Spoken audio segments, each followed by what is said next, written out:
Hey, I'm a student from digital media, and this is how you set up a tripod with a camera. You're gonna need a tripod plate, and a camera. First, you unfold the tripod.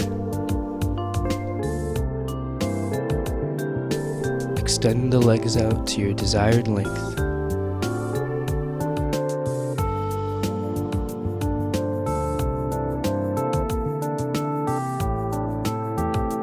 After that, get the correct size tripod plate for your tripod.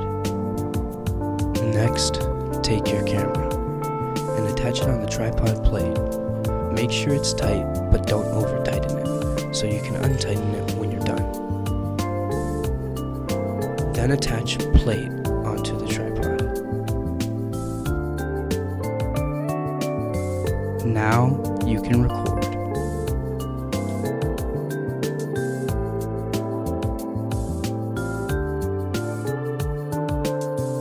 Now you know how to set up a tripod.